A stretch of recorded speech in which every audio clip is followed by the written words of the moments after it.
Buenos días a todos, bienvenidos entonces a presenciar este debate acerca de la película No, película de 2012 del director chileno Pablo Larraín. Espero y estoy seguro de que todos los que estemos hayamos visto, o por lo menos si hay alguien que no lo, eh, digamos que no lo pudo hacer, que no lo haya hecho todavía, sería bueno que nos siguiera viendo un poco la sinopsis y analizando el contexto histórico. Entonces yo voy a hacer digamos, una pequeña recensión de la película y del contexto histórico-social de ese entonces y luego procederemos a poner preguntas y, digamos, preguntas abiertas, ¿no? Lo vamos a hacer al estilo realmente cineforum profesional, tratando con profesionales. Cuando digo profesionales en ese sentido me refiero también a estudiantes con mucho contenido. Algunos de los estudiantes que he tenido, que tengo, están aquí también y conozco sus habilidades y sus capacidades. Bueno, entonces, la película No sale en el año 2012 y creo que una de las sensaciones que todos tuvimos o pudimos tener es acerca de la grabación, de cómo se grabó. Da un sentido, en inglés diríamos como de old fashioned, como de fuera de moda, ¿no? Las imágenes parecen viejas, el contexto quizás eh, parece viejo. Claramente estamos hablando del año 1973, perdón, 1988. Eh, Luego explicaré por qué he dicho 1973. Estamos hablando de un hecho acontecido en el año 1988. Entonces, investigando, nos damos cuenta de que el director escogió libremente grabar la película con una cámara U-Matic del año 1983. ¿Por qué lo hizo? Para, digamos, dar un efecto más propio del contexto histórico de ese entonces. En la película resalta el actor mexicano Gael García Bernal, que interpreta el personaje de René Saavedra, un publicista chileno que, digamos, vivió parte de su vida en México porque su papá había sido exiliado por el régimen de Pinochet. Entonces, Augusto Pinochet es el dictador que estuvo a cargo del gobierno chileno entre los años 1973, exactamente 11 de septiembre de 1973, cuando derroca al presidente legítimo Salvador Allende, y 1988, cuando digamos, se desarrolla este referéndum que al comienzo huele un poco a trampa. Entonces, digamos, hay cierta presión internacional que casi impone al dictador tener una legitimación de su gobierno a través de elecciones que nos hayan dado por 15 años. Hubo una elección en marzo de 1973 que reafirmó, digamos, el gobierno de Allende y que fue antes del golpe, que, digamos, provocó el golpe en el 11 de septiembre. Por lo tanto, René Saavedra, como publicista, que no es afín al gobierno de Pinochet, pero bueno, se adapta un poco a la situación y vive bien porque tiene un muy buen trabajo en una agencia muy lujosa, liderada por Lucho Guzmán, que es su jefe directo y será también el que liderará la opción del sí, o sea, de renovar el gobierno de Pinochet. Lo veremos más adelante por qué. Entonces, diríamos que todo se desarrolla, la película se desarrolla principalmente sobre la estrategia que René Saavedra como publicista desarrollará para la campaña del no. Y cuando me refiero a estrategia, me refiero al hecho de que se concederán 15 minutos digamos, a cada bloque. Al bloque del sí, el sí sería para la renovación de Pinochet en el cargo y el no, evidentemente, para removerlo. Se concederán 15 minutos cada uno a, digamos, a cada uno de los dos bloques, 15 minutos en la televisión para promocionar sus ideas durante 27 días. Entonces, cuando René Saavedra y su equipo vienen contactados, se les enseña, si bien recuerdan, un video que mostraría la campaña del no. Y ese video digamos, enseña todos hechos reales, hechos históricos, pero se habla solamente de guerras, de desaparecidos, de asesinatos, de violencia. Y él se queda bastante impactado preguntándole a los que lo hicieron, que tienen que ver también con los partidos de la oposición, les pregunta: ¿ustedes están seguros de que con esto vamos a ganar? Y ahí se empieza un poco también el conflicto, ¿no? Entre los representantes digamos, del no. Hasta hay quien se lo toma muy mal y se va cuando René Saavedra presenta su propuesta. Y él presenta una propuesta muy innovadora por la época, porque él era muy bueno en publicidad, en productos de consumo, en productos de publicidad. Entonces aplica concepto de publicidad de consumo a la campaña y manda a grabar un jingle que dice: Chile, Chile ya, la alegría ya viene, con un arco iris. El arco iris puede ser interpretado de muchas maneras, ¿no? Hoy día lo interpretamos de cierta manera, en ese entonces también, pero él logra demostrar que los colores del arco iris son todos los colores de los partidos de oposición. Bueno, esto no se toma bien dentro del mismo paquete, del mismo grupo del no, pero digamos que la idea de Saavedra es, digamos, empujar el no, empujar el cambio dentro de un concepto de alegría. Entonces, todo lo que se muestra no tiene que ver con violencia, no tiene que ver con desaparecidos, no tiene que ver con asesinatos. Entonces, poco a poco recibe el apoyo de importantes franjas también del sector artístico, y hay un hecho importante cuando la oposición quiere buscar artistas también para tener el apoyo popular. No lo logra porque hay una frase que dice: los artistas los tienen todos ellos. Bueno, y entonces aquí llegamos por lo que es la explicación, digamos, del desarrollo de la película, pero es importante contextualizar cómo llegamos a 1988.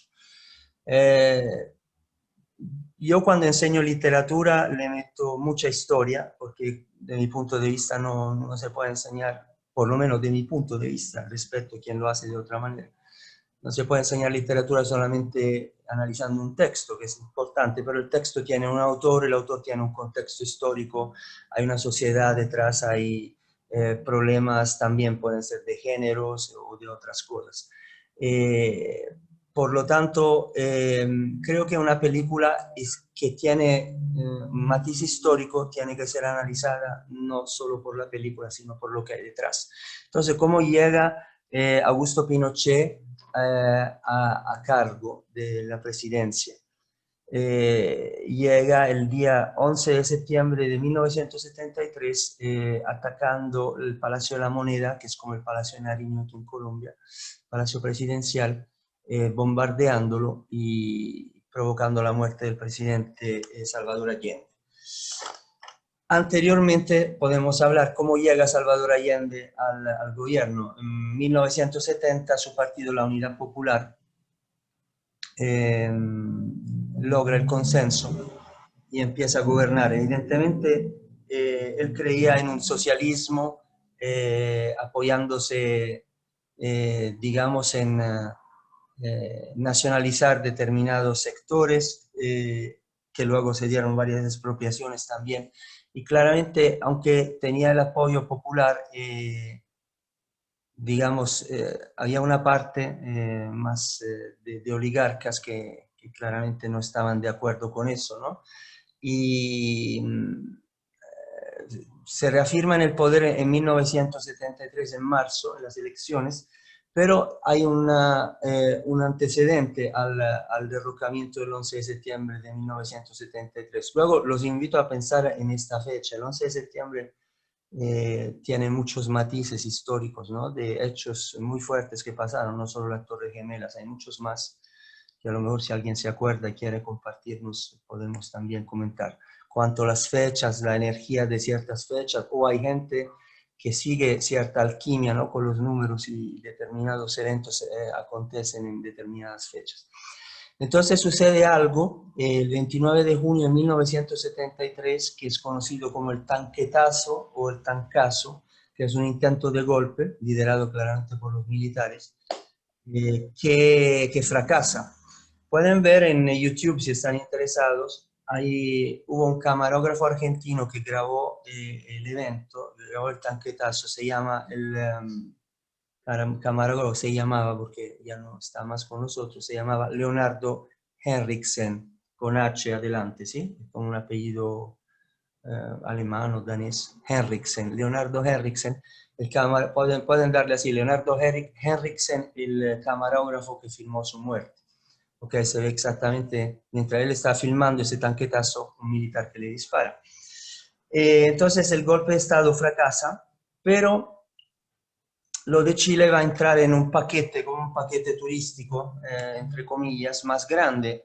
Va a entrar, el derrocamiento de Allende va a entrar en un contexto de un evento secreto, digamos, secreto no tanto, porque luego se revelará, que se llamará Operación Cóndor. Operación Cóndor es una operación orquestada por la CIA, Central Intelligence Agency de Estados Unidos, digamos, liderada por un influyente político de entonces del gobierno de Richard Nixon, el señor Henry Kissinger, que acordándose, digamos, con varios países latinoamericanos, lleva a cabo entre el año 73 y 78, creo, varios golpes de Estado de juntas militares. Entonces tendríamos aparte a Pinochet en el 73 en Chile, tendríamos los gobiernos de Stroessner en Paraguay, Banzer en Bolivia, Videla en Argentina. Por el tema de Argentina hay muchas películas, ¿no? Que pueden ser complementarias a esta. Podrían ver, por ejemplo, La Noche de los Lápices, es una película de los años 80. Entonces se dan en Uruguay también, en Brasil se dan golpes de Estado, ¿no? Digamos, la idea era prácticamente, la idea de la CIA era bloquear como el avance, eh, ellos lo definían comunistas, ¿no? El avance comunista, el avance de la izquierda, ¿no? De los sectores de izquierda, y mantener el control sobre la región. Bueno, regresando a la película, entonces al final la campaña del no ganará 54 punto algo por ciento contra 43%. Y podríamos aquí entonces empezar con una primera pregunta muy libre, sin meter el dedo en la llaga, digamos exactamente.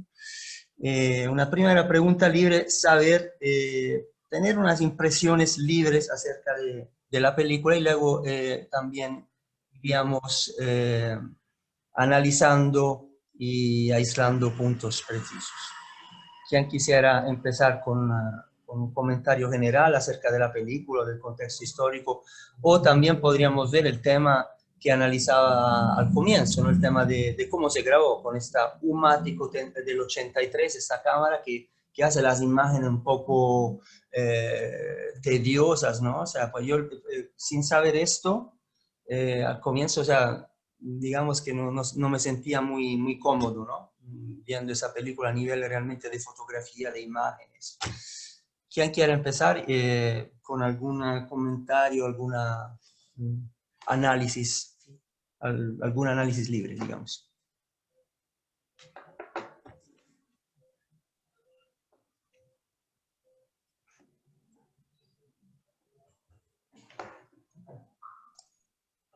Doctor Víctor, doctor Adriana. Sí, Adriana, ¿empieza usted o...? No, si quieres adelante, profe, no hay lío. Y porque si nadie más, porque pues, si hay estudiantes, no sé, alguien quisiera. Luego le hacemos alguna preguntita a alguien que conozco Sí, para no, realizar. yo solo hago comentarios muy libres, sin poco análisis. Pero adelante, profe Víctor. Ok, bueno, pues, profe, usted en esta presentación nos apunta como a los elementos más llamativos de la película. O sea, primero, desde elementos históricos tenemos como el director, quien ya llevaba dos películas previas, si no me equivoco, también enmarcadas en el contexto de la dictadura de Pinochet, pues vuelve sobre ese mismo tema. Yo, si no me equivoco, él dirigió antes Tony Manero y Post Mortem, ambas películas también que generan sensaciones muy fuertes en el espectador. Y sobre eso, y tal vez un poco afectados por la situación actual de nuestro país, cuando hacemos el visionado de la película aquí en casa, hay situaciones que le resultan a uno bastante intensas y pues que generan una preocupación grande, aunque finalmente no es que asistamos a escenas propiamente trágicas o altamente violentas, pero tenemos desde la construcción de la secuencia narrativa esa sensación de amenaza constante que pues tiene algunas escenas donde es real y tenemos a estas personas que están allí. Y pues ese sería como un primer asunto que a mí me gustaría resaltar, pues desde la mera experiencia de visionado para uno como espectador y en el momento en el que estamos, esta película resulta preocupantemente actual.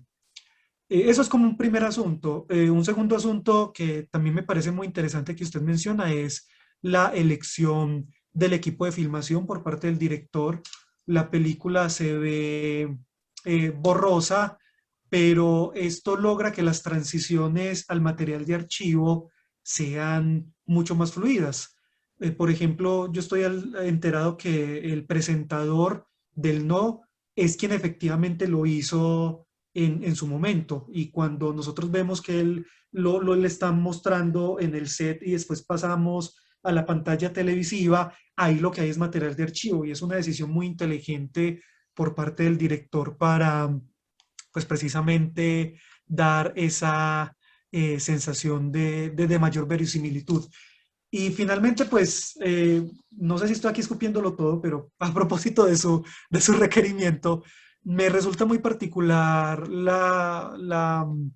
el desarrollo del protagonista, quien al principio es básicamente alguien que está viviendo el sueño capitalista y esas tomas donde él va andando en patineta o donde juega con ese tren de juguete que es hoy en día incluso un juguete de lujo, nos muestra cómo Chile efectivamente era un país muy desigual y está ahí como ese contraste con principalmente la madre de su hijo. Entonces yo veo como principalmente estos tres elementos: la sensación de agobio y amenaza constante, la elección estética, semiótica, sobre todo del equipo de filmación, y finalmente la figura del protagonista, quien va a tener ese desarrollo desde esa postura de comodidad hacia una vinculación con lo que representa el no.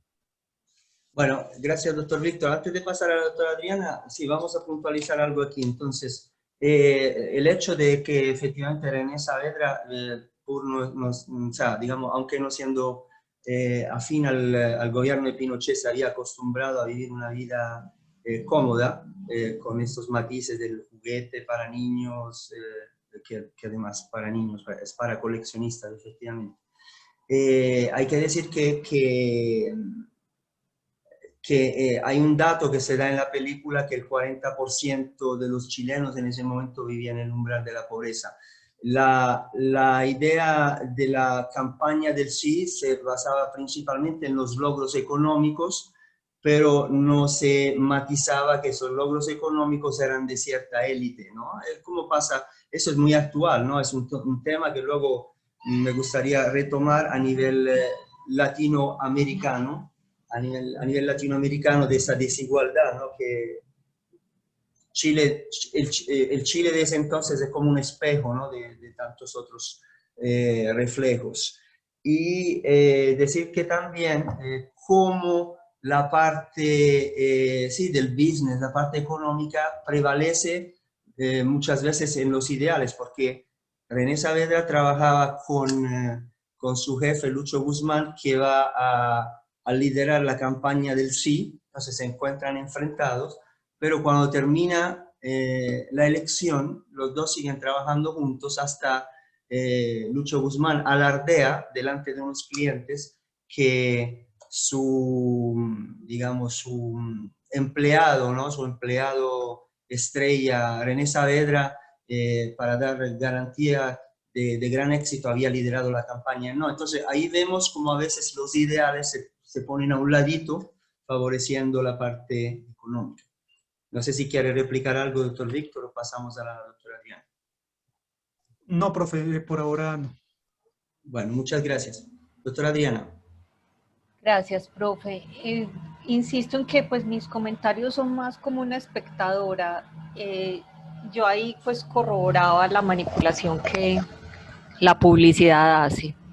O sea, cómo somos títeres de la publicidad y utilizan una serie de herramientas que acuden incluso al inconsciente, aunque el profe Víctor podrá hablar mejor de ese asunto, pero sí manipulan y cómo ellos voltearon el asunto. Entonces, acudir a la alegría, eso era una cosa muy loca, pero ¿cómo le ocurre la alegría con estos niveles de pobreza, con toda esa opresión militar? Y él insistió en el asunto, el protagonista, pues el publicista, y el efecto que logró efectivamente voltear hacia la alegría toda la campaña y la situación política, social y si se quiere económica de Chile. Entonces, bueno, a mí me encantó para mostrarle, yo no había visto nunca la película, pero para mostrarle a los estudiantes cómo el asunto de la manipulación del discurso y cómo la publicidad es uno de esos grandes manipuladores de la ideología y del comportamiento de todos nosotros. Muchas gracias, doctora Adriana. Y aquí se plantea una pregunta, si ahora alguien más quiere aportar así con temas libres, lo escuchamos, pero también yo le agregaría esa pregunta que surge natural, digamos, tomando a colación lo que acaba de decir la doctora Adriana. Podríamos pensar que en el publicista René Saavedra hay más un deseo de ganar la campaña como publicista, o sea, como un deseo profesional digamos, de subir, ¿no? En su carrera, o que realmente la campaña sea para un cambio, ¿no? Que digamos que podría matizarse más, ¿no? El hecho individual o el hecho de trabajar para la sociedad, porque pues yo creo que, digamos, si es un publicista tan conocido, si es un profesional tan conocido y reconocido, hay esa parte de ego, ¿no? Que evidentemente puede sobresalir. No sé si ustedes dos quieren decir algo al respecto y luego pasamos a otros comentarios. No, yo sí respondo mi perspectiva y es que el interés de él era netamente individual, profesional, incluso poniendo en riesgo la vida de su hijo y su propia vida. Pero no, él no tenía ningún interés de partido, para nada. El interés era netamente individual, o sea, es de comercio, de vender. Y después de eso, él siguió en su vida. La prueba es lo que tú decías, él volvió a trabajar con su jefe, normal. Ambos estaban en campañas opuestas, pero en ese momento pasa el asunto, ganó el no, Pinochet baja del poder y ya, la vida sigue. O sea, no había ningún compromiso de él ideológicamente, políticamente. Eso sería un dato importante, ¿no? El hecho de volver a trabajar juntos. O sea, yo veo aquí, y luego hablaremos también de otras situaciones, ¿no? A nivel latinoamericano, si se puede expandir la conversación. El hecho de que eso yo no lo veo como un lado malo, ¿no? O sea, uno puede tener una opinión política diferente, pero ¿por qué matarse, no? Entonces uno termina una campaña, bueno, gana uno, pierde el otro, pero sigamos en política, sigamos debatiendo políticamente. Eso sería, digamos, un lado interesante, quizás. Doctor Víctor, ¿quería agregar algo o dejamos abierto a otros? Tal vez al finalizar, o no sé, usted dirá cuando, profe, lo que plantea la profe Adriana sobre el éxito de la estrategia del no. Pues Escuchemos ahora, mejor, así. sí, sí, pues yo no soy muy versado en la historia de Chile, lastimosamente.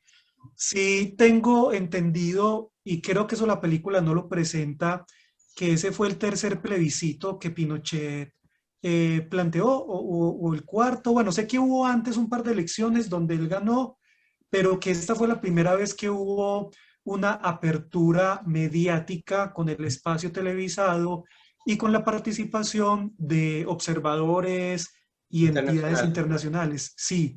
Ujú. Entonces, yo, antes de ver la película, porque además reconozco que vi la película estos días para el conversatorio actual, lo que había entendido brevemente, si me equivoco, por favor me corrigen, es que parte del éxito del no, que todavía no se logra entender muy bien, se hacen muchos análisis hoy día, hasta donde estoy enterado, tuvo que ver con la posibilidad de que las personas pudiesen hablar, debatir precisamente por las condiciones actuales del país, algo que no se había hecho antes por el férreo control de la comunicación que manejaba el gobierno.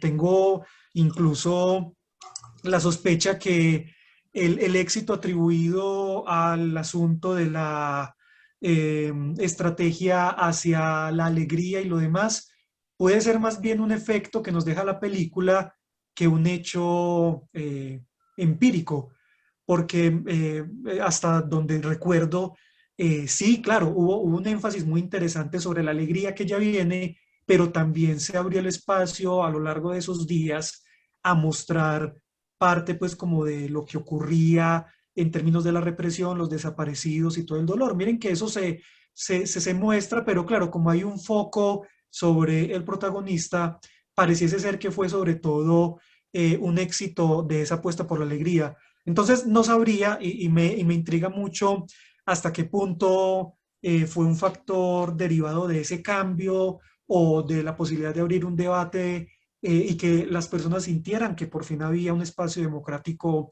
eh, pues abierto para hablar del país.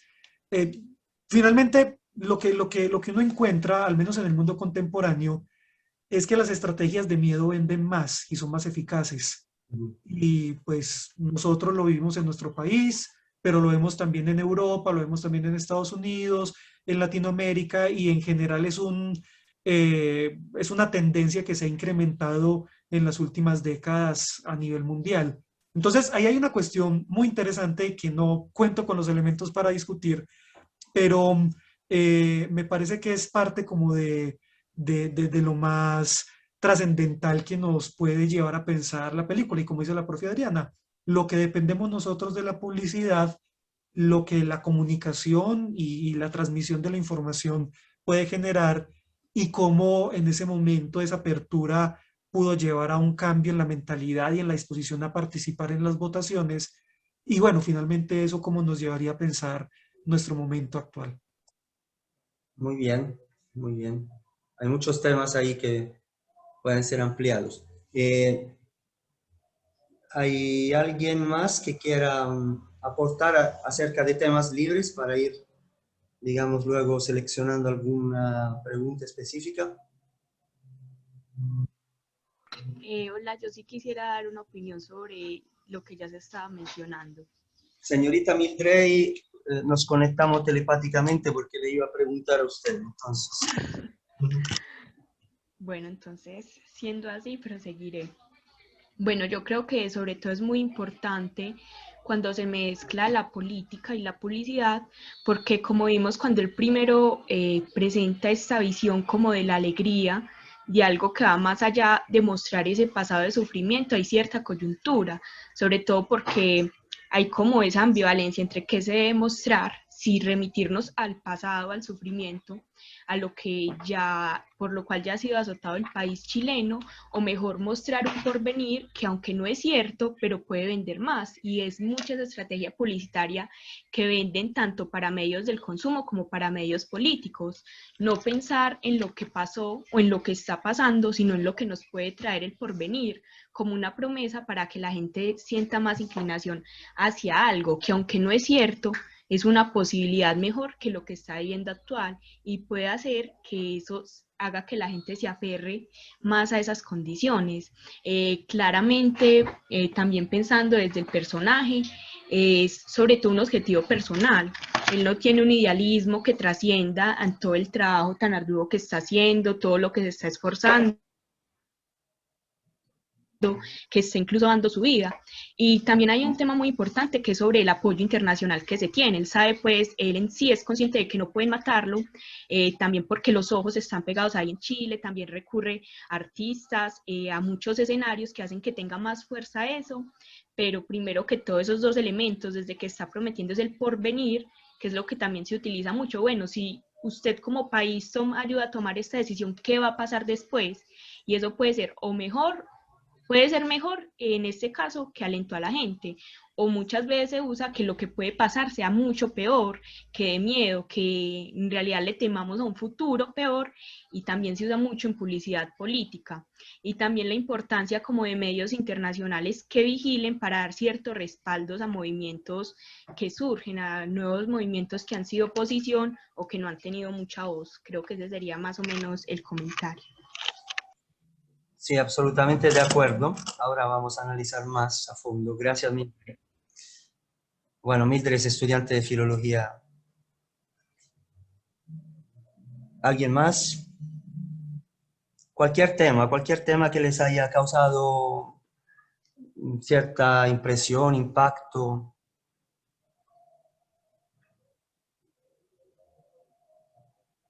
Yo seguiría enfocando en el tema mediático, ¿no?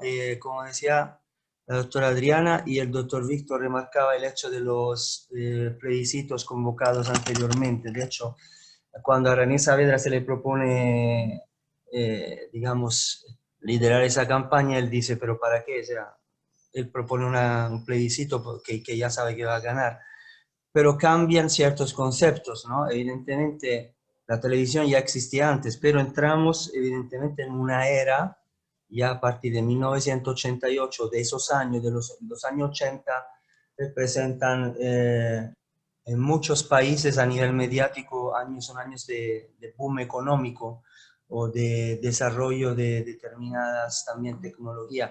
No, evidentemente no estamos hablando de lo que está aconteciendo en la última década o los últimos 20 años.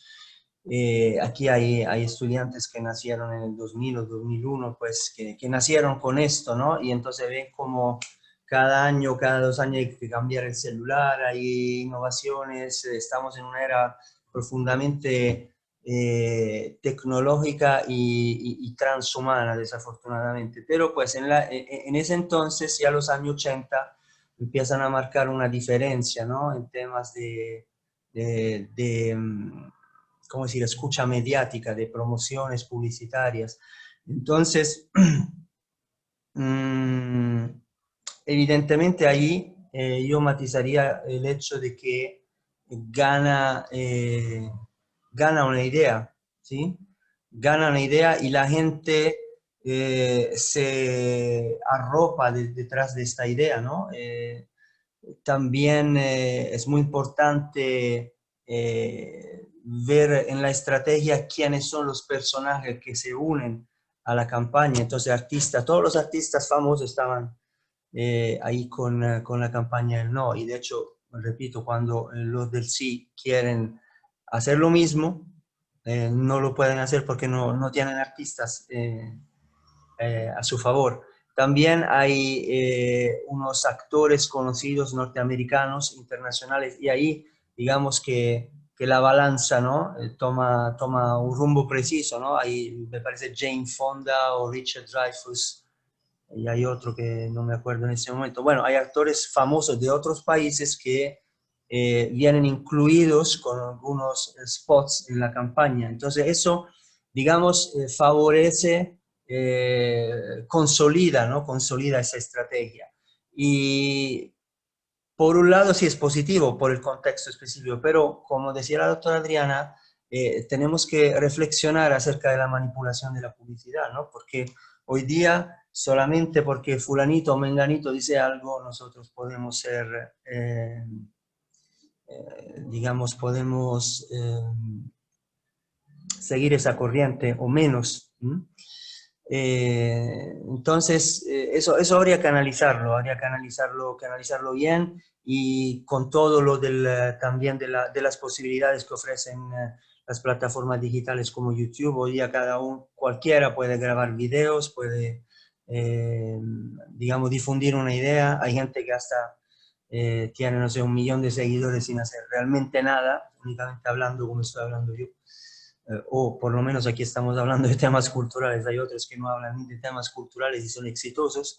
Entonces, ese es un tema digamos, yo lo vería más en términos de pérdidas de valores humanos. ¿Mm? ¿Alguien quiere comentar aquí acerca de este hecho? De la fuerza, de la publicidad, de la tecnología.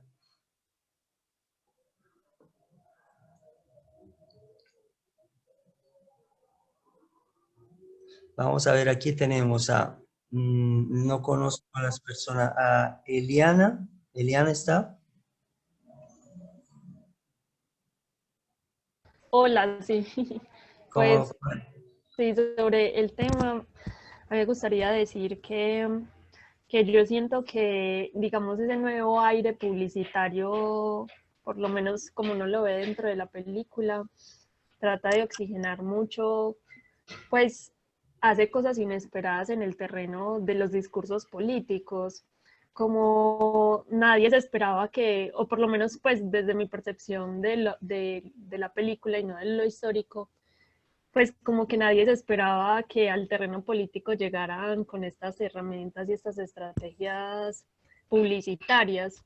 Entonces yo creo que eso como que renovó, digamos, también como cómo se enfrentaban los bandos, digamos, a esos discursos, pues alejándose de lo ya tradicional, que era, digamos, un poco lo que el personaje principal luchaba, como cómo vamos a poner algo triste, o sea, la gente ya se espera eso, ya se espera ese discurso, y entonces también, digamos, para los del bando del sí también fue inesperado, pues, encontrar un discurso eh, de esa índole, pues, como contrarrestarlo, pues, como eso me pareció muy, muy interesante.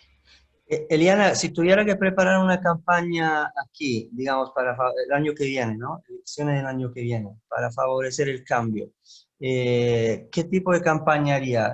¿La haría constructiva en ese sentido o remarcando todos los fallos del gobierno actual y de los gobiernos parecidos? ¿Cómo la montaría, por ejemplo? No, ni idea, pero yo creo que sí es necesario como renovar los discursos, pues los discursos del terror, y no sé, pues como lo que uno ya espera que pase como dentro de las dinámicas. eh, no sabría cómo definitivamente, pero yo creo que sí es necesario pues como una renovación, si eso es posible incluso O decirlo. sea, lo vería bien como estrategia, ¿no? Seguir un poco la estrategia de esta campaña de Chile.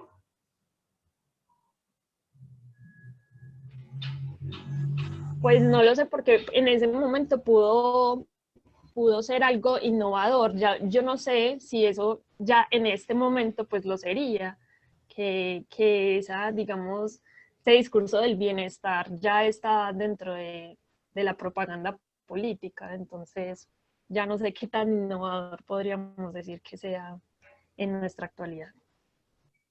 Bueno, muchas gracias. Veo aquí, no había visto que tenemos a la doctora Claudia. Doctora Claudia, buenos días. Hola Luca, ¿cómo estás? Eh, Sí, frente a eso a mí sí me gustaría decir algo.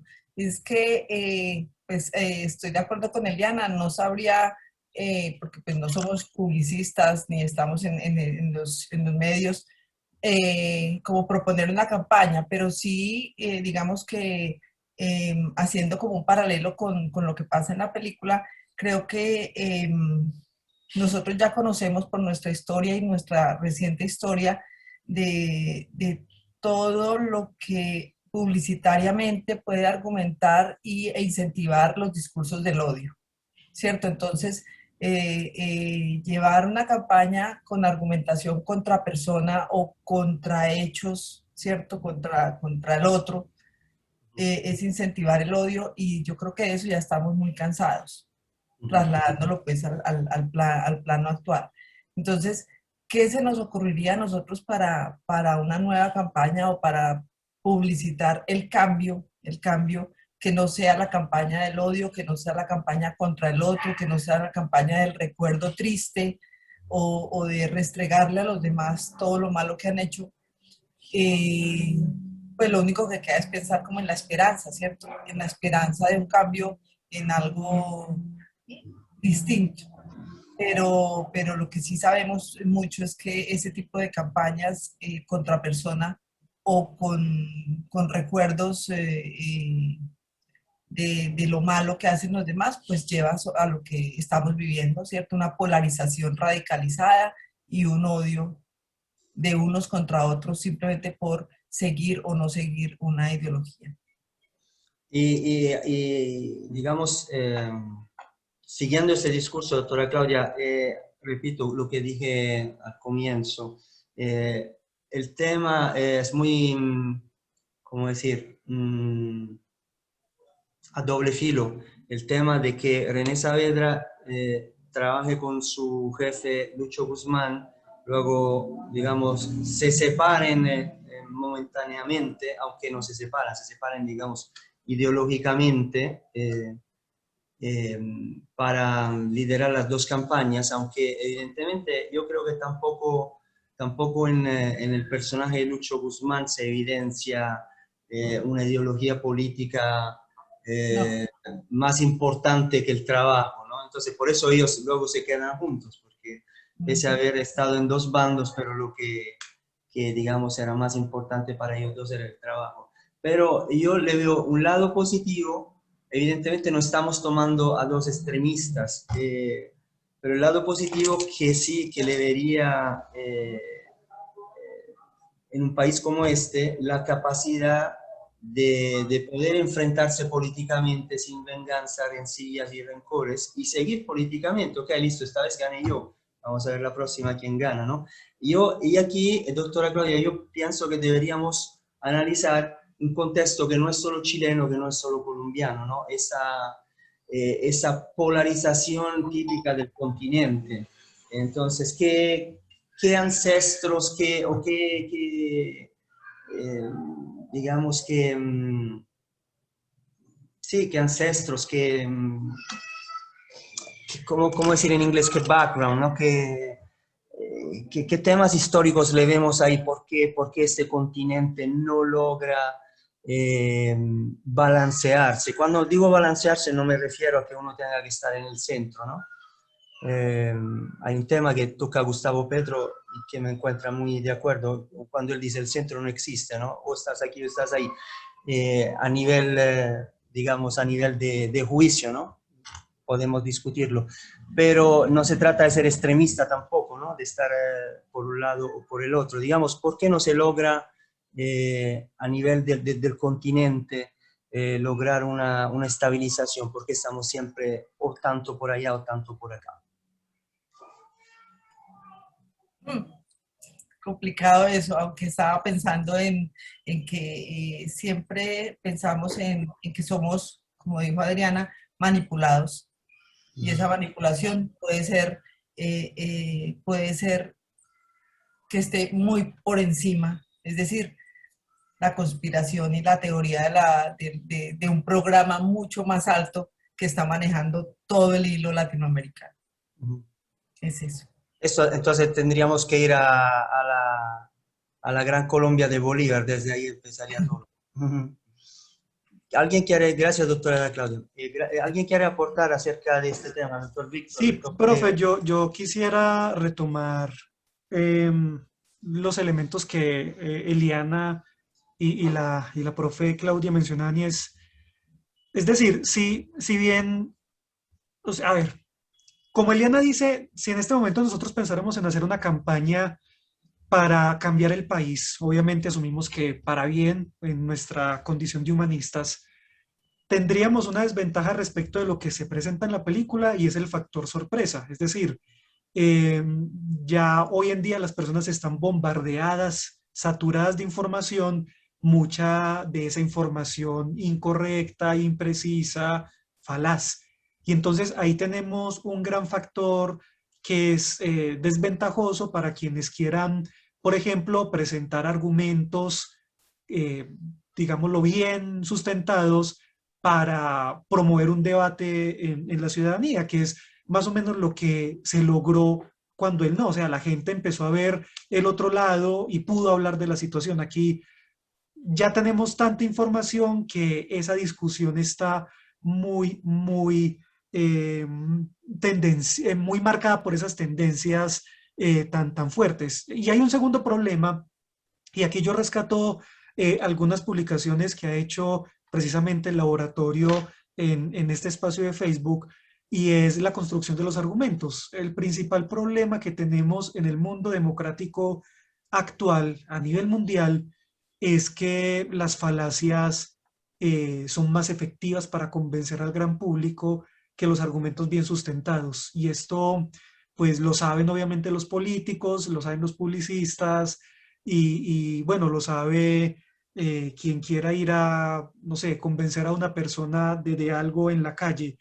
Y nosotros lo hemos vivido en nuestro país, y tenemos situaciones muy particulares donde incluso han habido momentos que se dejan de lado argumentaciones publicitadas, bien sustentadas, y se da paso a falacias. Un ejemplo muy puntual de eso, y lo digo no marcando la discusión hacia una tendencia política, sino como un hecho empírico que ocurrió, fue el plebiscito que nosotros tuvimos por la refrendación de los acuerdos de paz.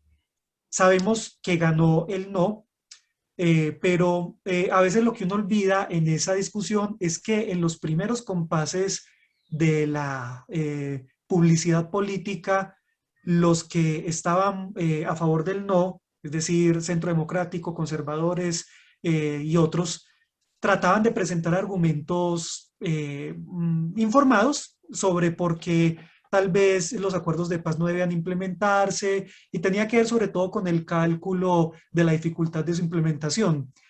Cuando se empiezan a hacer las primeras encuestas, se dan cuenta que eso no está siendo eficaz. Entonces, ¿qué es lo que hacen ellos? Modifican la estrategia hacia falacias. ¿Y qué tipo de falacias? Lo que todos recordaremos. Se planteó, sí, que si se aceptaban los acuerdos de paz, entonces se iba a instaurar la ideología de género gay, y eso iba pues a afectar el desarrollo de nuestros niños. Un montón de cosas que son evidentemente incorrectas, pero que convencieron al gran público de votar por el no. O que entonces íbamos a tener un presidente guerrillero que iba a acabar con todo lo que se ha construido. Entonces, ahí hay una cuestión muy interesante, y ese ejercicio que usted plantea me descoloca, la verdad. Y es que hoy en día, si quisiésemos hacer una campaña que buscase el bienestar de las personas y el respeto por la diferencia, tenemos como principal problema que estamos bombardeados de información, y que mucha de esa información es falaz, y que las falacias son más eficaces para convencer, como lo establecieron los sofistas desde hace ya varios milenios, y sigue siendo la situación actual. Y en último término, también quisiera decir algo sobre lo que usted planteaba de nuestra historia, y es que si bien tenemos problemas grandes que arrastramos desde la época de la colonia, este elemento argumentativo es una condición de nuestras limitaciones a la hora de procesar información, y que podemos observar por fuera de Latinoamérica. O sea, lo que ha pasado en Estados Unidos, lo que pasa con el incremento de los escaños políticos y de los gobiernos de ultraderecha en Europa, el recrudecimiento de la violencia también sectaria en África, y eso sería en principio lo que nos limitaría mucho en este momento. Quería pues como traer esta pequeña consideración para retomar lo planteado por Eliana y la profe María Claudia. Muy bien, muchas gracias, doctor Víctor. Aquí quisiera preguntarle a un estudiante, la señorita Valentina, ¿sí me oye?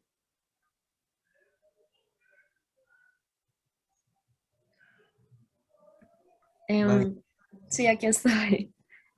¿Cuál es su opinión acerca de alguno de esos temas tratados? No sé si vio la película o de todas formas la estamos contextualizando, ¿no? Acerca de temas más generales. Sí, sí. Bueno, a mí me causa bastante fascinación una parte porque me siento identificada también. Yo he tenido la oportunidad de crear publicidad y realmente es muy curioso que siempre hacemos como obras antes del resultado final. Yo, por ejemplo, hago como borradores para llegar a lo que sería el producto y ellos también tuvieron dos para llegar a lo que pues al final presentaron al público. Pero me parece muy curioso que los dos videos que presentaron inicialmente son totalmente opuestos. El primero mostrando la realidad totalmente cruel que ellos tuvieron que padecer y el segundo pues prácticamente romantizando esta realidad y no fue aceptada por pues como los miembros de la Ujú. franja del no. Entonces, al final, pues tocó como equilibrar y también pensar en la estrategia de la cual pues hemos venido hablando. Y me parece también pues aquí a remarcar que en esta estrategia, o sea, ellos no venden la democracia como los de la franja del sí. Lo que ellos hacen básicamente es enseñar la realidad porque ellos fueron víctimas de esta realidad. Entonces, eso para mí hace como que el video final tenga un peso en valor superior al de la franja del sí. Y por ejemplo, cuando ellos se estresan, porque son 15 minutos, pero teniendo en cuenta 15 años atrás de dolor, de violencia, de desapariciones y sangre, pues, o sea, si uno lo llega a pensar, contrastando esos dos números en años y en minutos, pues, no sé, tiene un significado bastante como de sentimentalismo, porque, o sea, en 15 minutos tú tienes que presentar el dolor de 15 años por el que tuvo que pasar un país y ellos mismos fueron protagonistas de esto. Entonces, bueno, por ese lado, la verdad, muy choqueante. Y por otro lado, me parece que pues toda esta campaña visual, basándose en el logo de la alegría, sí tiene un peso, digamos, a nivel estratégico bastante superior a comparación del marketing que ellos estaban haciendo con lo de la democracia, pues por parte del Franco del sí. Sabes, es muy inteligente, o sea, cuando yo lo vi, me pareció incluso brillante. Si uno pues lo llega a pensar que es para un público que tiene miedo, que en ese instante pues estaba como pues aquí sí quebrantado por los altos mandos, yo llegué a sentir como cierta, pues me identificó un poco, porque acá nosotros también estamos, digamos, en cierta medida callados por las autoridades, por los altos mandos que manejan o tergiversan su poder y pues en cierta medida nosotros también. Pero la diferencia radica actualmente en las redes. Nosotros podemos informar, podemos pedir auxilio de algún modo, lo que ellos no podían hacer anteriormente. Entonces, esta manera de mostrar como con simbología detrás de la propaganda final me parece fascinante y brillante. Realmente lo admiré muchísimo porque es un trabajo que, pues como puedes ver, llevó dos intentos antes del producto final. Y cuando, o sea, cuando sacan el final, se contrastan estos dos primeros extremos, tanto de la crueldad que sufrieron como del romanticismo que crearon para que las personas no se lo tomaran como tan directo y al mismo tiempo estratégicamente hablando, fuese exitoso. Entonces, bueno, por ese lado me pareció genial. Y otra cosa, pues una frase, no sé, que la verdad cuando, o sea, paré cuando la dijo, y fue el hecho de que él dijo que en un país donde cualquiera podría ser exitoso, todos lucharían por ser ese cualquiera.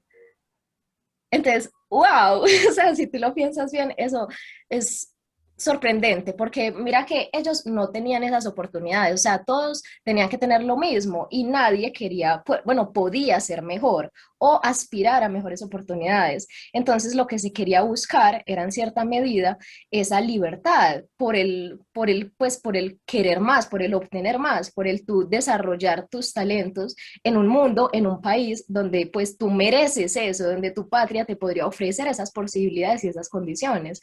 Entonces, eso también pensaría yo que vende bastante y viéndolo por el lado de la estrategia me pareció muy inteligente. No sé, esa es como mi observación. Muy profunda. Además, hay que allá tener en cuenta otra cosa, que el sí, la campaña del sí, trata de continuamente de desacreditar. Aparte, bueno, mencionemos también que hay ciertas intimidaciones, no por lo que vemos en la película, no de violencia real, pero así, por ejemplo, bandas de sicarios policiales fuera de la casa de René Saavedra o en determinados, fuera digamos, de la sede de la campaña del no. O sea, como decir, no hacemos nada, pero ahí estamos, ¿no? Cuidado con lo que hagan. Sin embargo, es llamativo el hecho de que el sí, en cierto momento, pasa de sentirse tan seguro a tratar de desacreditar la campaña del no. ¿Se acuerdan de la publicidad de la señora que iba a comprar, no sé, un sobrecito de, no sé si era té o una infusión, que digamos, al comerciante le dice, doña fulanita, le vendo dos, y ella mira el bolsillo y dice, no, una.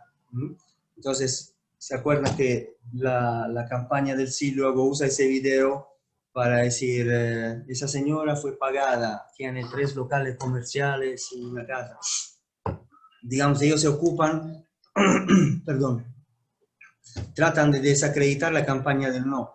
Mientras que el no, por lo que vemos, ahora no conocemos en detalle toda la campaña cómo fue, mientras que el no va derechito, díganle que le digan lo que le digan, ellos van derechitos, ¿no? Entonces eso yo creo que también que es un tema que podemos tomar como una gran enseñanza, ¿no? A veces nos desvían, tenemos una idea, nos desvían y tenemos que perder tiempo para contestar a lo que nos dicen o acusan, ¿no? Ah, bueno, yo tengo ese plan acerca de esto, eso sí, pero usted, su familia robó un banco, yo sigo derecho. O sea, mi familia no robó un banco, pero me voy a perder mi tiempo para explicar que eso es mentira. A menos que, claro, evidentemente, si tengo que contestarle a la justicia, o justicia entre comillas, tendré que hacerlo. Pero, digamos, en una campaña política, yo subrayo y matizo el hecho de que la estrategia fue ir derechito por su carretera, ¿no? O sea, sin mirar lo que están haciendo los demás. O sea, tomándolo, digamos, como parte de la estrategia, pero sin estar matizando, puntualizando o señalando al otro, ¿no? Y eso también me hace pensar a veces, desvío un momento, pero es un tema que tiene también que ver, porque parte de la condición humana. Vamos, digamos, las personas que van al estadio, o también hoy día, pues, con toda la comunidad se ven los partidos desde casa, ¿no? El hecho de no, digamos, o sea, yo apoyo a mi equipo, pero siempre hay, la mayoría de las personas, esa idea de tomarle el pelo o mamarle gallo al otro si pierde, o insultar al otro, o hablar mal del otro. Entonces, pues concentrémonos, eso me hace reflexionar sobre el hecho de concentrarse en concentrarnos en nuestras propias cualidades, ¿no? De desarrollar una idea sin estar hablando mal del otro, aunque el otro a veces merece no ser considerado o no merece respeto, ¿no? Pero no usarlo como estrategia ni perder tiempo en esto, sino concentrarse en lo bueno. Eso, digamos, es lo que me enseña esa estrategia publicitaria. ¿Alguien quiere decir algo específico o general? Si no, voy a decir yo quién. Yo conozco a unos y no conozco a otros. Entonces me van a perdonar si son docentes o estudiantes. Por ejemplo, aquí tenemos a María Alejandra, no sé si es una estudiante o una profesora. A Natalia, ¿están? Hola, ¿Es una sí, estudiante, María Alejandra? sí, señor. Bueno, buenos días entonces. ¿Qué nos quiere Buenos contar? días. No, pues aparte de todo lo que han dicho, pues yo la película me la vi hace varios años. Entonces es como lo que logro pues recordar, pero a mí siempre me ha impactado mucho como lo que se relaciona como con las diferencias. O sea, como que siempre es atacado el otro simplemente como por ser la oposición. Y es algo que, por ejemplo, seguimos viendo ahora también en el contexto colombiano, que uno, digamos, o sea, constantemente las personas reciben amenazas. Entonces, pues a mí ese es como uno de los temas, pues aparte de todos los que han mencionado, la publicidad, que me ha parecido interesante. Ah, muy bien, perfecto. María Alejandra, ¿usted estudia filología? Sí, señor. Bueno, bueno, muchas gracias por el aporte. Entonces, siéntase libre de compartirnos más cosas si cree oportuno. Aquí veo a la señorita Darling, ¿es una estudiante? Hola, sí, de Filología Hispánica. Buenos días. ¿Qué Buenos nos días. quiere compartir? No, a mí algo que de pronto me llama un poquito la atención es que, pues, como el protagonista es un sujeto que no está como muy metido en la política. En un principio vemos como que es una persona como lo que llamaríamos acá tibio y que, digamos que de una u otra manera, yo veo que primero cuando se enfrenta como esta estrategia política, lo que piensa es como en el triunfo más bien como laboral y luego ya como que vamos viendo pues ese desarrollo y llega ya como a querer pues un cambio en sí, y lo vemos ya pues como al final, que es esa escena que tiene pues con el hijo cuando sale ya a la calle y todos están como celebrando. De pronto veo que eso es como un poquito de lo que puedo aportar. Ah, muy bien. Ah, muy bien, muchas gracias. Muchas gracias por el aporte. Voy a preguntarles a todos si alguien quiere lanzar una pregunta para que todos contestemos. Hacer una pregunta acerca de alguna parte de la película o de un tema más general. ¿Qué pregunta podríamos hacer?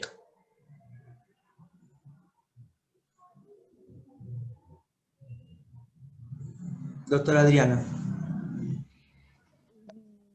Se me ocurre lo siguiente, ¿creen que esa estrategia de la alegría y mostrar a personas bailando, sonriendo, conversando, ignoró los muertos, los desaparecidos?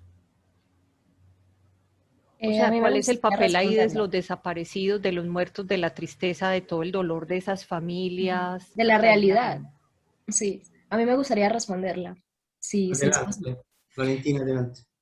Yo considero que no. O sea, como ellos plantearon el producto final del video, no. Pero como plantearon el segundo intento, sí. Porque en el último, pues en el producto, en el resultado final, no.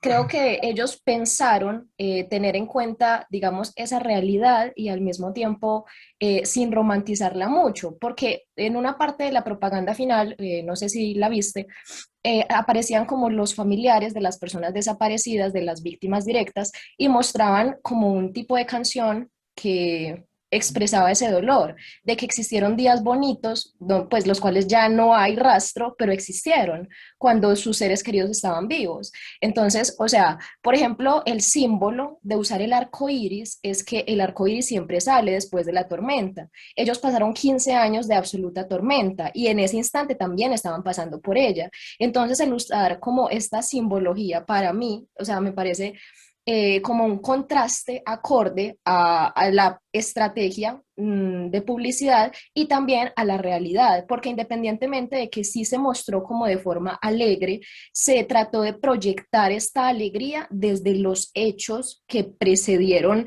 este futuro soñado, que fueron pues hechos tristes, hechos mostrados, las personas, los familiares que se mostraron vestidos de blanco, que habían perdido a sus seres queridos y familiares. Entonces, pues para mí, ellos al final en el producto ya que mostraron, me pareció que mostraron la realidad en un equilibrio con la estrategia que fue la alegría, pero en ningún momento se esconde el objetivo de la campaña, que es como hacer conciencia y al mismo tiempo como despierten, o sea, no más, no más. Eso es otra cosa, el más, cuando ellos marcaron el voto, eso, wow, o sea, súper inteligente el haber propuesto eso, porque es no más sangre, no más injusticia, no más, no queremos más.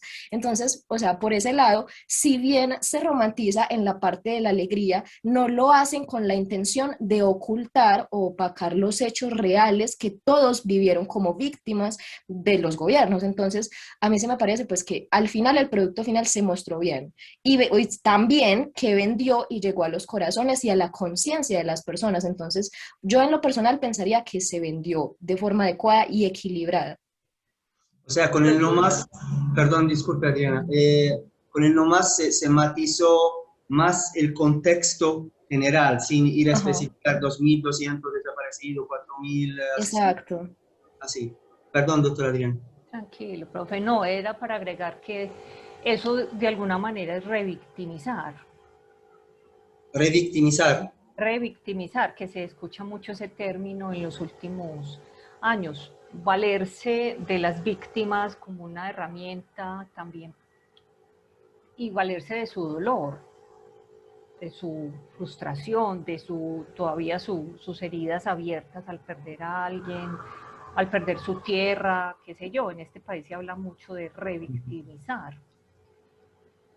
Pero bueno, pero usted tomando en cuenta, por ejemplo, el contexto colombiano, si usted tuviera que montar una estrategia, ¿no? A nivel, digamos, comercial, como hizo René Saavedra, díganos una cosa que aprobó y una cosa que desaprobó de esa estrategia a nivel, digamos, visual. Yo digo que valerse del arco iris, de la alegría, de que las personas sonrían y bailen y se sientan como felices, eso es muy valioso y yo creo que eso, pues yo lo haría. Claro, yo no tengo la creatividad que requiere este tipo de oficios, pues de verdad que ellos tienen el cerebro hecho de otra manera y se les ocurren muchas cosas. Yo no tengo tantas habilidades en ese campo. Entonces, la alegría, yo resalto mucho el hecho, el arcoíris, la vida, el renacer, dejemos atrás y volvamos. ¿Y qué no me gustó, profe? ¿O qué? Sí, de lo que vio a nivel de producto. Estamos hablando del producto, no sí, de la intención. Del producto. O sea, este de no más, usted dice que no le gustó este de no más. ¿O sí? No, a mí sí me gustó, sí, que no más, sí. No, a mí también me gustó mucho, la verdad, la campaña, me pareció muy acertada, pero no tengo el producto como tal, como una observación, una crítica, no, profe, la verdad. Bueno, y que vamos a, por ejemplo, le pregunto a Mildred, ¿cómo haría Mildred una campaña ahora para Colombia, para promover el cambio en Colombia? Quisiera también matizar otro hecho, que cuando se dio el resultado del plebiscito, aconteció algo muy extraordinario en Chile, que fue que los militares mismos, que digamos fueron la pieza principal, ¿no? de la dictadura y del cambio hacia la dictadura chilena, los militares mismos, o sea, una franja importante de los militares chilenos, digamos, obligó a Pinochet a aceptar el resultado. Entonces ahí, como ven, si los militares mismos no lo hubieran aceptado totalmente, porque evidentemente más de uno no lo aceptó, pero una franja importante obligó a que se aceptara, y ahí podríamos cuestionarnos si fue un proceso únicamente chileno o hubo presiones internacionales y favores y digamos, situaciones que facilitaron, ¿no? Que se aceptara este resultado. Mildred, ¿y cómo haría usted una campaña entonces para promover el cambio aquí? A nivel Bueno, comercial. sí, otra vez pone como, pues la pregunta es un tanto difícil, sobre todo pues como uno piensa y como ya lo decía la profesora Adriana, no hay como tanta creatividad, pero yo creo primero pensar en cuál es el cambio que se quiere y tratar de traer a la publicidad o de pronto a esa propaganda, claro, pues un discurso que sea más sensato, aunque pues sabemos que eso no va a ganar mucho o que el miedo puede más que la sensatez o que los argumentos, pero me gustaría que fuera una publicidad así, tal vez que trajera a coalición todo lo bueno y a llegar como a esa alegría que también nos muestra la película, pero desde lo bueno que tenemos como colombianos, mostrar también el arte que tiene cada sector, de pronto lo que es nuestro, lo indígena, por ejemplo lo de Cali, otros talentos que surgen y que podrían surgir en un país que quiere un cambio, pero también hay que pensarse, bueno, el cambio hacia qué y cómo sabemos que eso va a ser mejor o cómo crear ese cambio, porque es que tal vez todo el mundo busca es una transformación, pero también hay que situarse y pensarse qué transformación se quiere y cómo se puede llegar a eso. Yo sí acudiría también a esa parte más de la felicidad que revictimizar o traer tantas cosas, claro, algo consciente, pero que también muestre buenas cosas que se pueden lograr a futuro para que pueda traer pues adeptos como a lo que se quiere lograr. Aquí también tendríamos que remarcar el hecho de la imagen de ciertos países en el extranjero, ¿no? Yo llevo 9 años viviendo aquí, o sea, estoy adaptado, conozco la cultura, pero no soy de aquí, entonces tengo oídos allá y tenía oídos especiales cuando vivía allá y venía aquí de vacaciones, ¿no? Sobre el concepto general o el estereotipo que se tiene de cierto país. No vamos digamos, a recordar, ¿no? Todos los malos estereotipos que tiene Colombia afuera, pero siendo investigadores y amando un poco esa cultura y muchas buenas cosas que tiene, ahí sí podríamos estar atento al hecho, ¿no? Al hecho de la propaganda. O sea, es solo, por ejemplo, la idea que, ¿por qué los extranjeros tienen cierta idea de un país o de otro? El país mismo influye en esta idea, entonces, si nos referimos al hecho comercial, cojamos aquí las telenovelas, ¿no? O sea, no soy yo el que tenga que decir de qué van las telenovelas aquí, ¿no? Pero estamos siempre hablando de mafia, de homicidio, de asesinatos, de cierta época. Entonces, sí, esto por un lado puede ser interesante a nivel histórico, porque siempre hay una o dos novelas a lo mejor que merecen ser vistas por temas históricos, ¿no? Porque se asoman, se acercan a la realidad. Pero luego se empieza a especular, ¿no? Sobre esas novelas, ¿no? La muñeca de la mafia, el hermano de la mafia, los sapos, el narcotráfico. Entonces, claramente es difícil luego dar una idea diferente, ¿no? Si se quiere siempre remarcar esto. Por el otro lado, los que conocemos, siendo colombiano y no, pero bueno, yo soy como un colombiano de adopción, yo remarcaría, por ejemplo, en una campaña, remarcaría todos los logros que tiene ese país, ¿no? O sea, los Guinness, estar entre los primeros 3 en biodiversidad, en extracción de esmeraldas, en variedades de aves, en café, que luego, bueno, lo del café un poco aparte, porque yo puedo decir que el mejor café colombiano lo probé en el extranjero y no aquí. pero allá es un otro tema que no vamos a lo mejor a hablar aquí, de la exportación e importación. Entonces sí, hay muchas cosas de Colombia que yo veo que son realmente sobresalientes, ¿no? Pero yo creo que es la cultura misma que se quiera enfocar, la cultura, perdón, no es la cultura, digamos, es que son ciertos medios de comunicación que se quieren enfocar en determinados aspectos más que en otros, que favorecerían. Entonces, yo si tuviera que montar una campaña al estilo de René Saavedra, enfocaría sobre esos logros, alcanzados, algunos de forma natural, ¿no? De la biodiversidad o la variedad de aves. Bueno, la variedad de aves sí se mantienen y si no se matan, ¿cierto? Pero digamos que este país podría tener una mejor imagen si se enfocara más en esos temas. Vamos terminando con una última, digamos... Sí, profe, una pequeña... Víctor y luego Valentín. Sí, profe, ya para ir cerrando, una pequeña puntualización conceptual.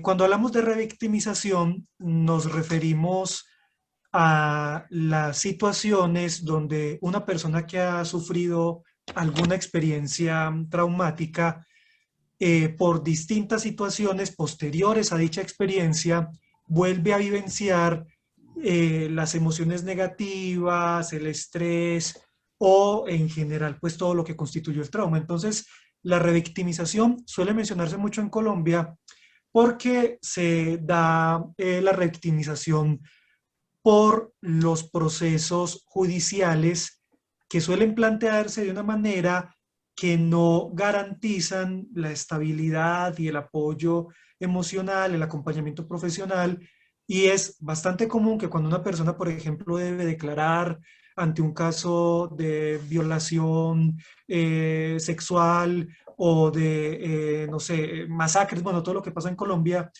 el proceso se lleve de tal manera que la persona se dispara y empieza a volver a experimentar todas estas emociones negativas. La revictimización no es inherente y no siempre ocurre cuando se habla de lo que ocurrió, cuando se reporta lo vivido.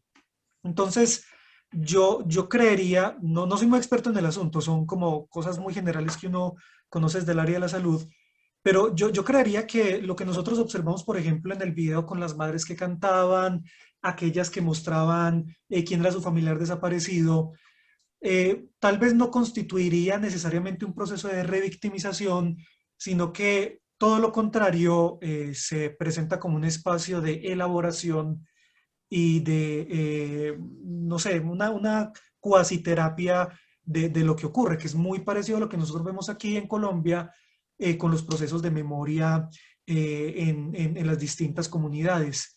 Se ha encontrado que el asunto no es callarlo, sino hablarlo en condiciones adecuadas. Entonces, es importante hacer esa aclaración, pues obviamente no es obligatorio que lo tengamos presente, pero sí he tenido la oportunidad pues como de conocer un poco de esos procesos.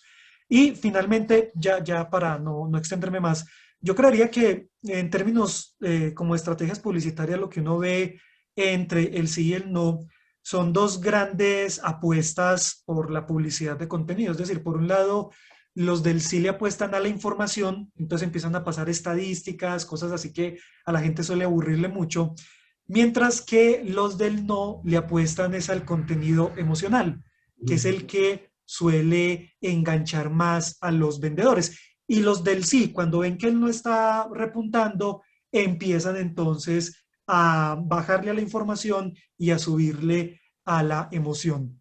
Gracias, profe.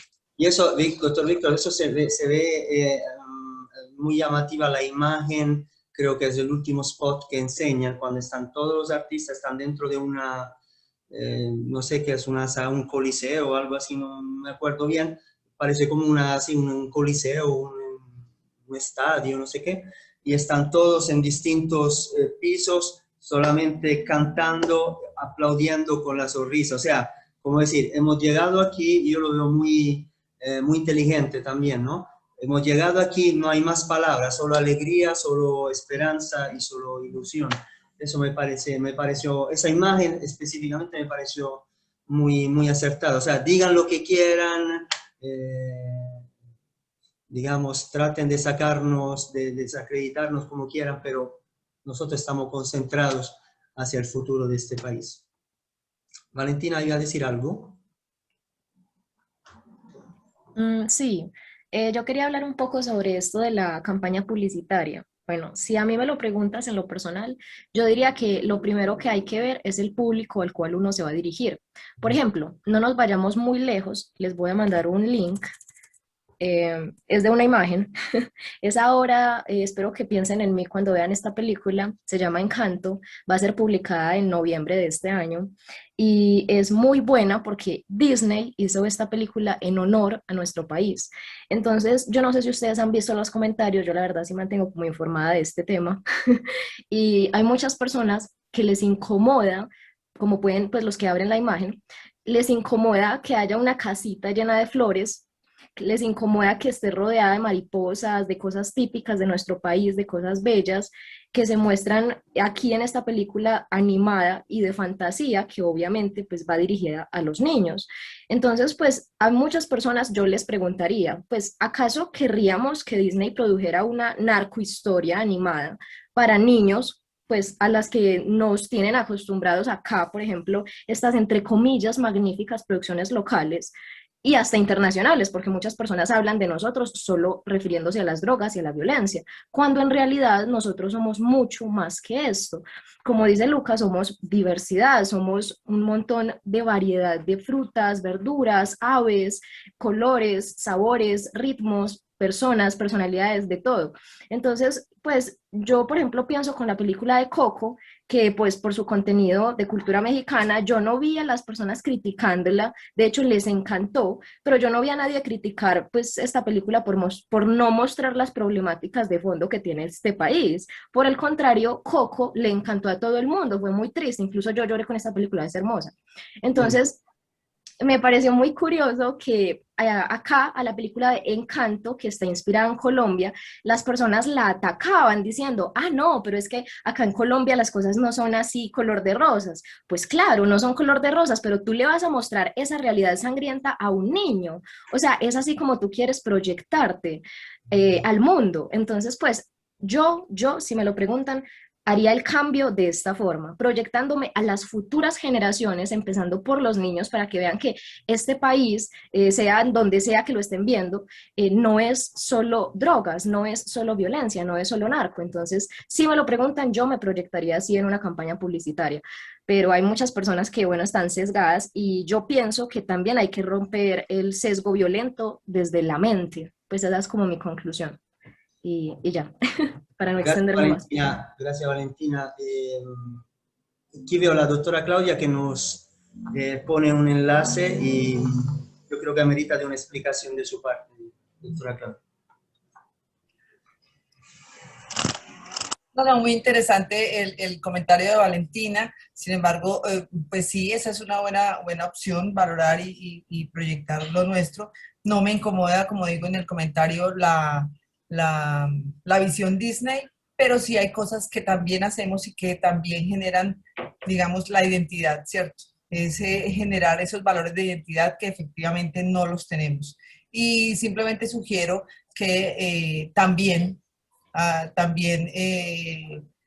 si se ve Encanto, también se apoya el talento nacional a través de creaciones como Tundama, que es una película hecha en Colombia por dos boyacenses y que también se lanzará en estreno, pero claro, como no es Disney, no le dan toda la trascendencia, ni el tráiler está en todas partes. Entonces, también podemos mirar y apoyar este tipo de creaciones. ¿Y qué es lo que muestra? Muestra efectivamente el valor ancestral, el valor de la lucha por nuestra tierra, el valor de lo nuestro. Es otra visión, simplemente es para mostrar que también hay cosas que no solamente se hacen buenas producciones sobre los narcos y sobre las tetas. Pues. Es como comprar ropita de marca o ropita buena, pero no es de marca, ¿no? Entonces también hay Aquí hacemos muy buenas réplicas, claro, muy buenas claro, réplicas. claro. Lo importante es que no se haga al estilo chino, eso es lo importante. Eso es otra cosa, es otra, de buena calidad. Sí, absolutamente. Gracias, gracias doctora Claudia. ¿Alguien más para ir cerrando?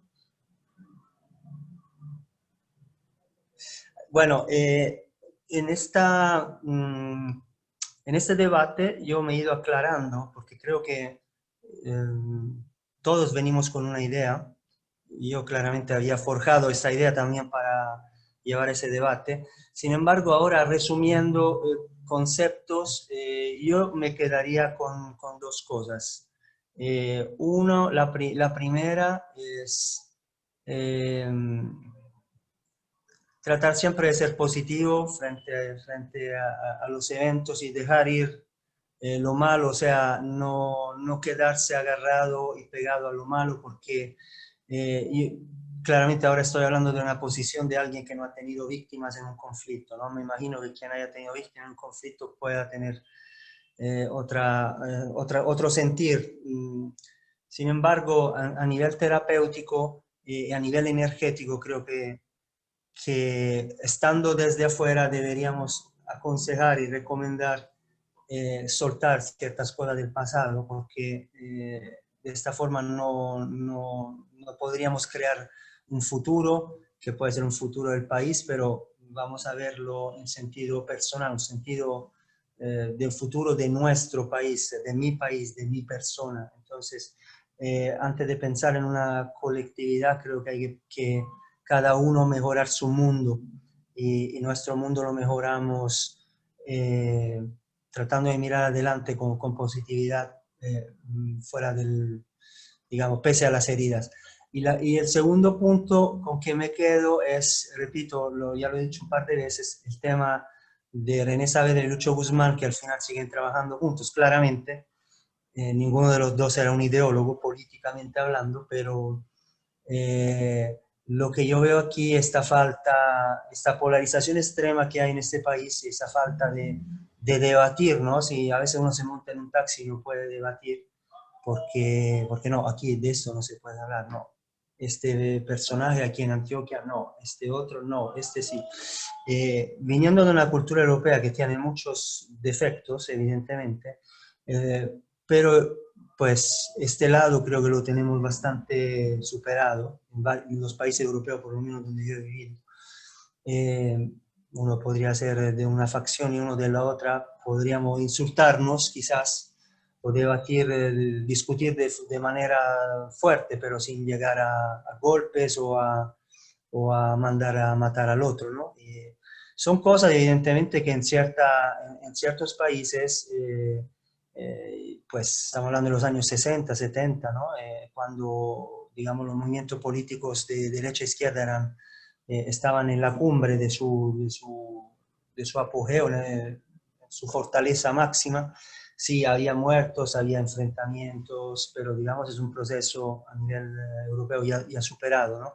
Entonces, pese a vivir bien aquí, lo que me aterra muchas veces es la imposibilidad de poder debatir, ¿no? Sin pensar que el otro te esté marcando o te esté tomando el nombre.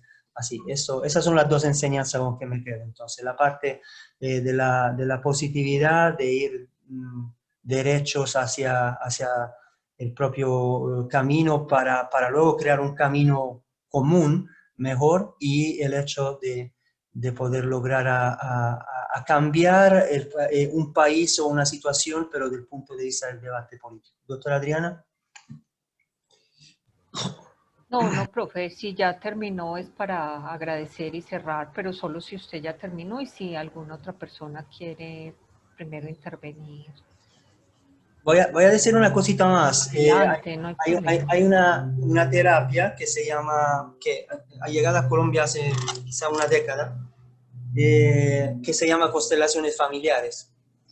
Y es una terapia inventada por un misionero alemán que dejó el cuerpo físico hace pocos años, se llama Bert Hellinger. Se está haciendo aquí en Colombia, digamos ahí, por ejemplo en Barcelona, en España, es muy, ¿cómo decir? Está muy en alza ahí, pero en varias partes. Y esa terapia consiste en, digamos, reproducir a través de como una sesión teatral, reproducir unos problemas familiares que son no solamente de nuestro, mío o de nuestra generación, sino que pertenecen hasta 4 generaciones atrás.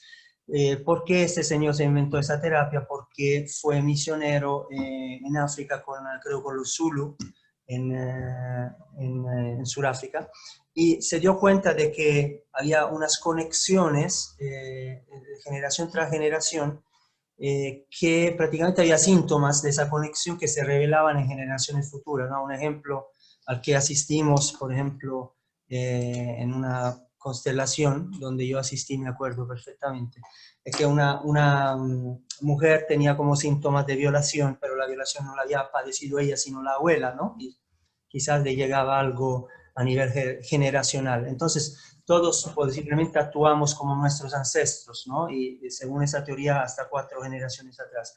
Entonces, la cosa que quiero decir para concluir es que en un estudio, Bert Hellinger llegó a ver cómo en un enfrentamiento tribal, un ser de una familia X venía asesinado y la familia X acogía adentro de su familia, recibía dentro de su familia al asesino. O sea, como para no crear todo el tema de las venganzas y para ir como energéticamente suavizando el asunto. Ahora, claramente nos costaría a todos hacer esto, ¿no? Pero si lo tomamos del punto de vista de la distancia, eso quizás nos hace entender cómo perdonar es muy duro, es muy difícil, pero solamente a través del perdón podemos quizás progresar como sociedad y como seres. Profesora, si me permite una pequeña puntualización. Estoy de acuerdo con lo que plantea el profesor Lucas sobre el perdón y su valor, pero teniendo en cuenta que estamos en un espacio de academia, yo considero que es importante aclararle a nuestros espectadores que la propuesta de constelaciones familiares de Bert Hellinger no está avalada actualmente por investigaciones y resulta polémica desde una perspectiva de las disciplinas de la salud. Entonces, quiero hacer esa pequeña puntualización, sobre todo porque sé que puedo tener estudiantes de psicología que estén viendo esta presentación. Por supuesto, reitero, la finalidad de la exposición del profesor es muy valiosa respecto de la dificultad del perdón. Gracias. No, claramente esto es cierto lo que dice el doctor Víctor, ¿no?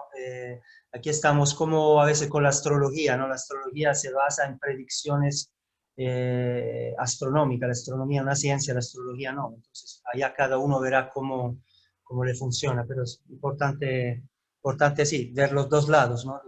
de la misma moneda. Exactamente, profe. Sí.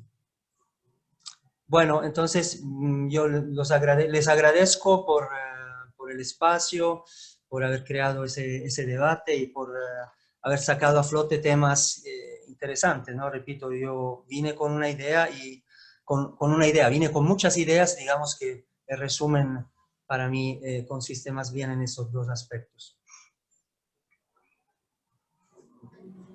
Bueno, le agradecemos mucho al profesor Luca Tomaso por haber estado liderando esta conversación y al Laboratorio de Fonética por ayudarnos en todo el montaje, la divulgación, a todos los asistentes.